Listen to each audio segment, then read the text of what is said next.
And we're back. Sorry about that. Needed to make sure that we were live. So today we're doing word basics on. So I'm Librarian Katie, so thank you for joining us. So if you have questions, feel free to drop them underneath the video on Facebook. You can also join us on the Zoom. You're more than welcome to do that. I am going to share my screen with you so you can see how to get into Word. Today I am using one of the newer versions of Word. It is a 2013, I believe. So let me share my screen with you.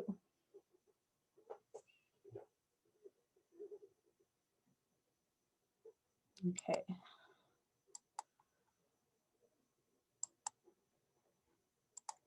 Share. We're going to minimize this. You don't need to see that. Okay. So you're going to need to go to your desktop, whatever it looks like. And you're going to need to, you can get to Word one of two ways if it's on your computer. If not, you'll need to install it. And Word, unless if it came on your computer pre-installed, you would actually need to purchase it through a retail, such as Microsoft Office Online, or you can go to someplace like Best Buy. They sell it as well. But on my desktop, I can find it one of two ways. I can go through the Start menu, which if you attended our last tutorial is down here on the left-hand corner where my cursor is. It says Start, so it's got a little windows. It's the 4 squares, and it says Start. So if I click on it, it's going to pop up a list of names of different programs on my computer. I actually have WordPaint on here. So I have a Microsoft Word 2013. That's the edition we have at the library. So I can either go to the pinned edition of Word. I can scroll down to the M's where it says Microsoft Office. There's a little caret here. Click on that. And I would go down to the bottom and click on it here. It'll open up. I'm just going to minimize this momentarily. So that's one way. The other way is if you would have a desktop icon open. So I'm going to create one quickly so you can see what it looks like. My personal laptop has a desktop icon. So I'm going to, so that's okay. So on here, there's 2 ways I can open it, but it's okay. So once you open up Word, you would need to open up what type of document you want to open. So because this is a very basic tutorial, we're just going to start with a blank document. So Word has all these different templates that come preloaded for you that you can use. I actually use Word for creating our newsletters in here, which is fantastic. And then I don't have to play with the margins. So we're just going to open this blank document here. So they have like suggested searches up here that you can use. So depending on what you're looking to create, you can search in there. So we're just going to go in this blank document here and look at it. So there's quite a few things in here that we're going to look at. I'm just going to minimize this screen better so you can see what I'm working on. Ooh, hello. Okay, here we go. Okay, so you will notice that there are multiple tabs up on the top of my screen here. I got File, I got Home, I got Insert, I got Design, I got Page Layout, I have a Reference, I have Mailings, Review, and View. So today we're only going to cover a few of those. A lot of these are ones that I don't even use. So again, it depends on what you're going to use this program for. So I'm going to start with file.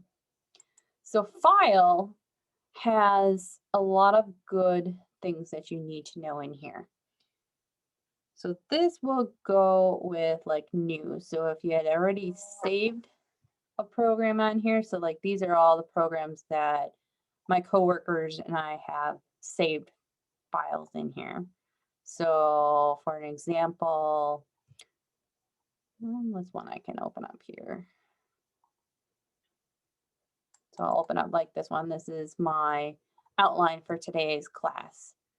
So this was something that I created earlier and saved it onto the computer as a file. So if I go back into file, so again, I went to this file tab, clicked on file, and I clicked open. And these are all the recent documents that have been saved in Word here. If you wanted to create a new document, you would click on new. Again, this is like when we just first opened up the program, we saw the same screen here. Now, if we wanted to save something, I can save it one of two ways. I can do save or save as. They're pretty much the same thing. The very important thing you want to remember is whenever you're working on a document, you always want to save it. Computers are great, but they won't always auto-save for you. Sometimes the program can auto-save for you, but it's always good practice to save and make sure you give a name of your document.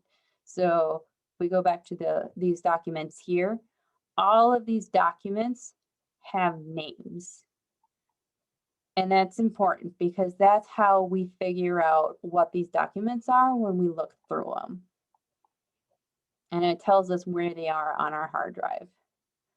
So new, open, save, save as. And the other feature is how to print. So if I wanted to print something, I'd go in and click print, and then it would bring up my printing feature. So I need to go back into a document here.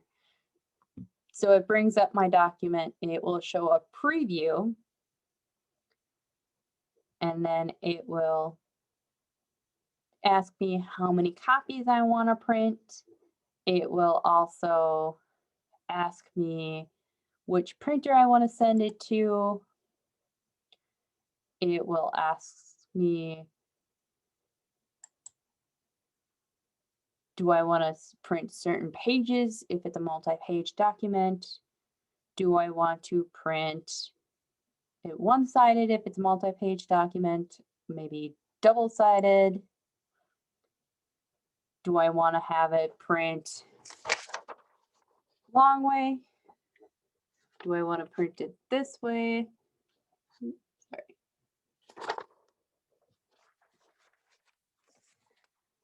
It will also ask me, so portrait orientation is if it's up like this, landscape is it this way. It'll ask me what kind of, dimensions the paper is. Is it a letter? So a typical paper size is a letter. So it's an 8.5 by 11. That's a regular sheet of paper. Or you can do tabloid. So that's a bigger sheet of paper. That's usually a legal size, or a little bit smaller than a legal, but it's close to a legal. So there's different sizes. It will also ask about your margins. You want it normal margins. So normal margins are about an inch all the way around. So that's your file tab. Your home tab, which is what I'm in right now, is all this fun stuff in here, and we'll go over that in a little bit. So the next one we have is inserting. So what we're going to do is we're going to open a new document. So we're going to insert a picture. So I like dogs. So I'm just pulling a picture from the internet. So online pictures would be internet pictures. These pictures are not necessarily copyright free, so they might be copyrighted. If you're looking for pictures that are copyright free, there's a great website. It's called Pexels, PEXELS.com, and they have pictures in there that are both copyright and free to use.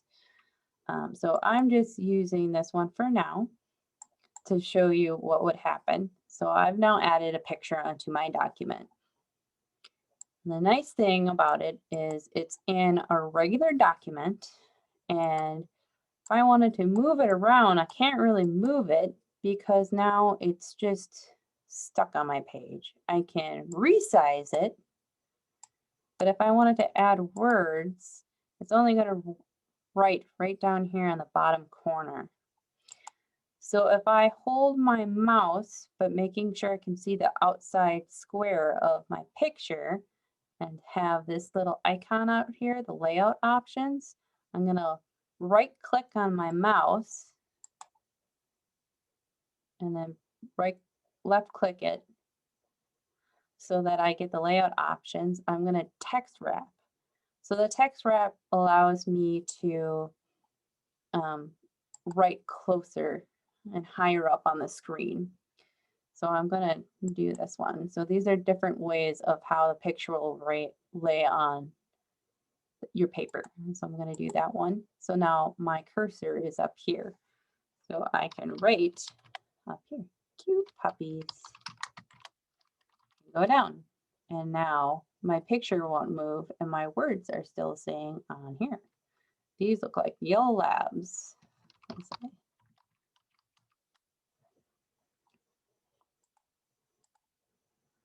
And I go down. And then if I wanted to, maybe I wanted to insert a regular picture from my computer, I could even do that. So these are pictures that are on my computer. So let's see. This is a picture that we have downloaded before. And again, it's the same concept. I'm just changing the layout. This also allows me to move my image to another side.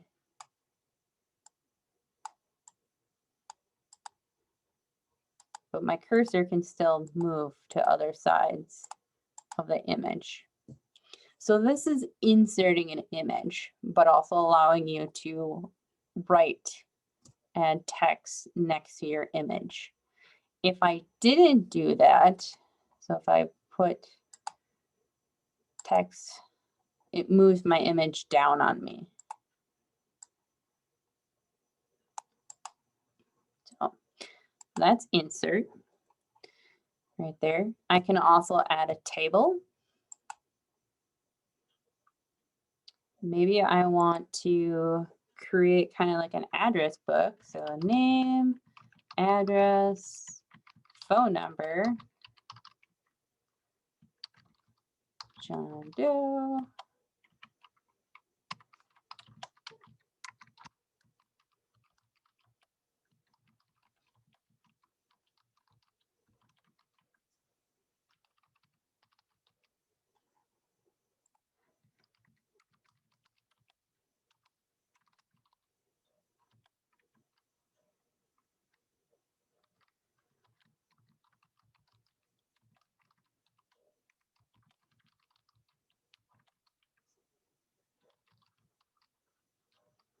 So when I added the table, I went up to insert and I went to table.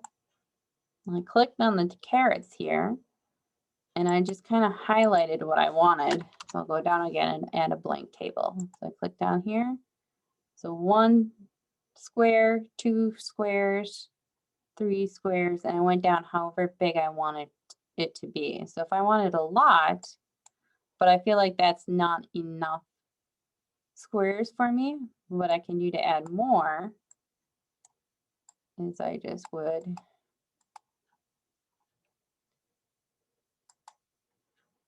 on this little plus sign up here, I would click on that with my right mouse button, so my middle finger, I would click on that and click on the copy, and down below I would click my middle finger button, so the right button, and I would just click the paste option with the full table, and that will add more table squares for me. And I'm just going to enter a couple more down. So that's inserting a table and pictures. The next tab I'm going to show you is page layout. So I talked a little bit about margins. So typically a normal paper, when it's typed out, has 1-inch margins all the way around. It's just very easy on the eyes to read. However, sometimes people go a little bit closer to the edges, depending on what they're trying to put on there. Sometimes they have bigger margins where there's more white space all the way around. It just depends on what you're looking for, what you're trying to do. And you can actually change the margins. And on here, it's actually showing you with the blue lines, these guidelines here. And that's what these blue lines are. They're called guidelines. And it's just demonstrating what those margins are. The next one, next to the margins, is the orientation. And this is referring to the paper layout. So right now I have it set to portrait. If I click on landscape, it switches it, the layout. Super simple. Size is the size of the paper. So typically it defaults to a letter size. Columns would be if I'm trying to make a list. So say I'm going camping or on a family trip and I need to know what I need to pack. I'm just going to make a list of what I need, but I only want to have 1 sheet of paper. So I would make a list and then I can make a column. So shoes,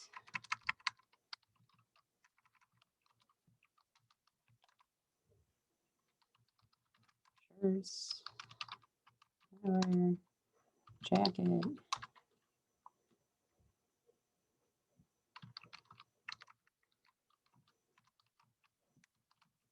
So if I want to make this into a column, I would highlight what I want, go up to columns, and I would choose how many columns I want.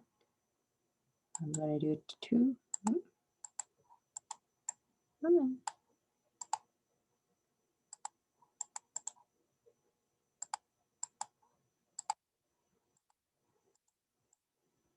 He's being picky.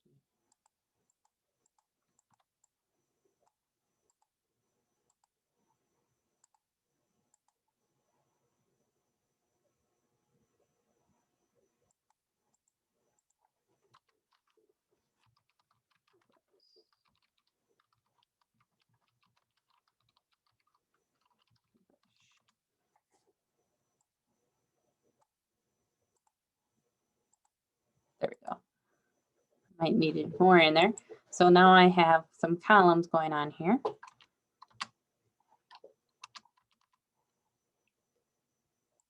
I'm going to change that back so I can get out. So that's page layout here. A lot of this stuff here I don't use. I don't really worry about that. That's a little bit advanced. The next section I want to go over with you is the review section. Unless if you have like a dictionary or you're super on top of your spelling, Word is set up that if it realizes a word is spelled wrong, it will underline it in red. If it's grammatically incorrect, it will be underlined in blue. So my name typically is wrong, but I have taught this computer to say that it's correct. So think of a name that it will say it's incorrect. So my mom's last name is saying it's wrong. Oh,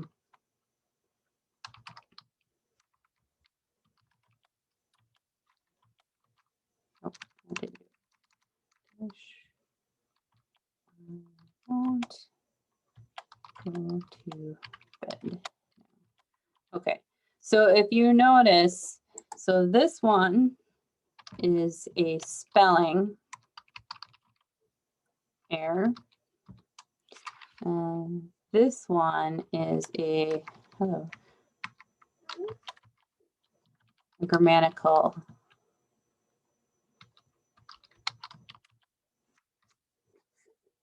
Yep, I already had a grammatical error and a grammatical error example.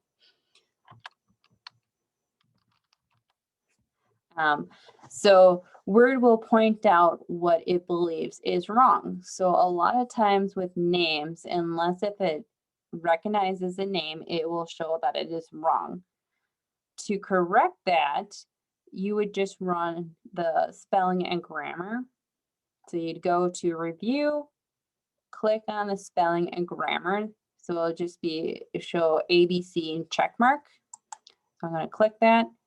So in here, it's doing the grammar one first, and it will show you the word that it's saying is incorrect, and it will tell you to either ignore or change, and it will give you a definition. It will tell you what you can use it for, and it will tell you how to change it. So we're going to change it, and it's telling me that won't and go has an issue with it too, that there shouldn't be a space. So we'll fix that. So it's telling me it didn't like the space there. Didn't like the space there. So then this name is saying it's wrong. And because we don't want it to do that, I'm going to say I want it to add it to Word's dictionary, built-in dictionary. So now the next time that I would type it, it shows up in its database as correct. So they also have a thesaurus in here. So if you're looking for words that are similar to another word, so if you're writing like maybe you're getting involved in writing, you can do that. You might be wondering, hey, I have a hard time seeing what's on the screen. How can I make it bigger, Katie? Well, there are two ways you can do that. Under the view section here, I can zoom here, click the zoom, the little magnifying glass, and I can do zoom in here. I can do percentiles here. I can do page width, text width, whole page. So let's see what happens. I just do this. So it's showing what happens to the words. So we got a little bit bigger. So that's using the magnifying glass up here. Or at the bottom right of my Word program, on the blue at the bottom here, you can see a little line, and it has a percent, 119%, and it says underneath where I'm hovering on the 119%, it says zoom level. If I move the dash here back and forth towards the plus and minus, I can zoom in and out like that. Or I can click on the plus and minus. So however works best on my eyes. So if it seems too big or too small, I can make it bigger or I can make it smaller. Works out great. Okay.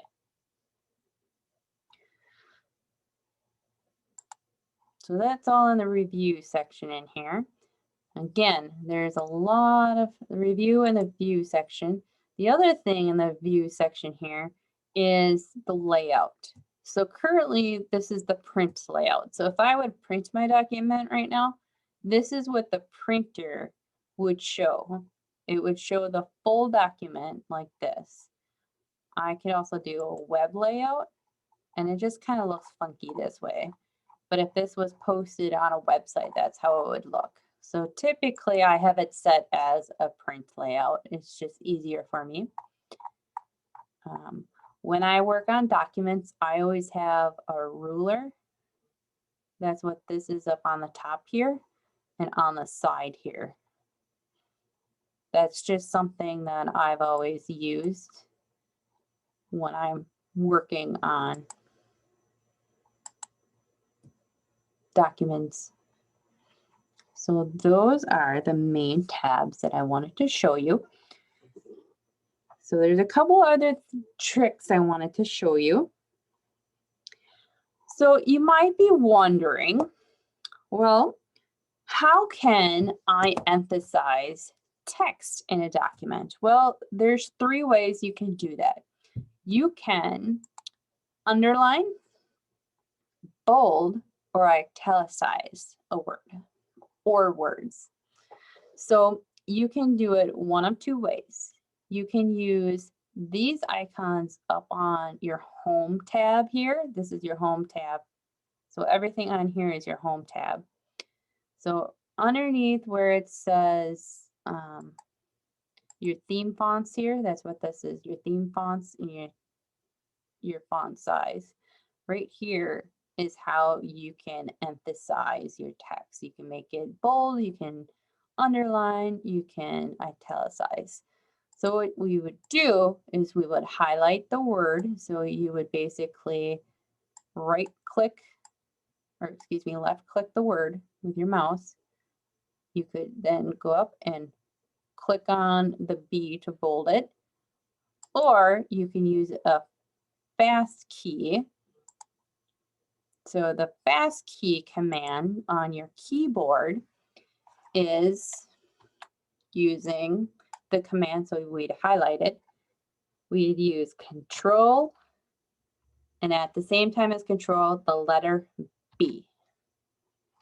So it automatically tells the program that I want this word bolded.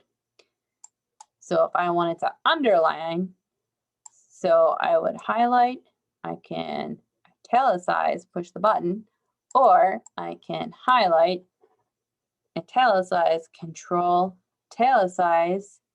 Fast key would be the letter I, so Control I. For underline, highlight, click the button, or highlight, Control U.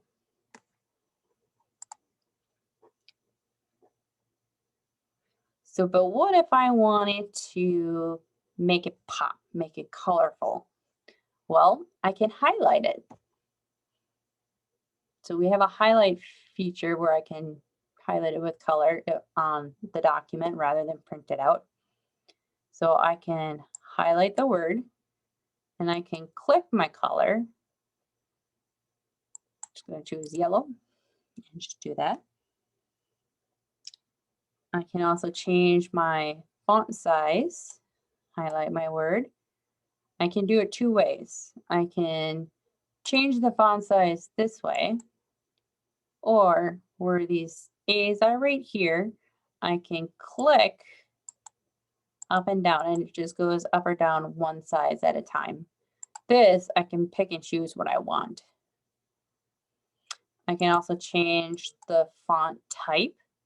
In each font type in here, it has the font name, and as the name itself demonstrates what it looks like. The font that I use today is the default for this Word program I'm using. A lot of documents, and especially when I was in college, we used Roman times Times New Roman, excuse me. That was our common font we had to use.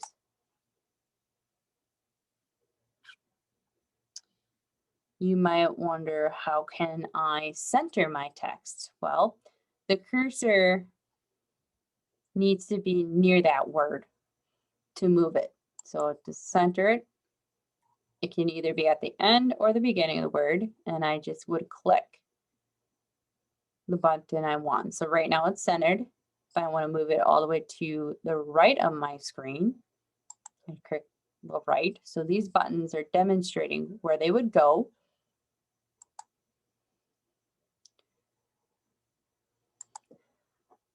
But what if I want to have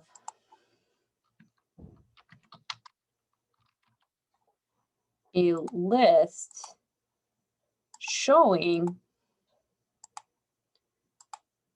what I packed with, like a bullet list? Well, up above here, I have a couple of different ways that I can have a bullet list. I can do a bullet list like this. So these are different types of bullets that I can have. I can have none. So right now it's none. I can have dots. I can have kind of like a bullseye. There's a book feature. Raindrops, squares. So if you're doing like a checklist, check marks, little colored one, little arrows. There's even a numbered one, or ABCs, numerics. There's just different ways that you can do it. So let's do bullet points. So I just highlighted it and choose which one I wanted. Pretty simple.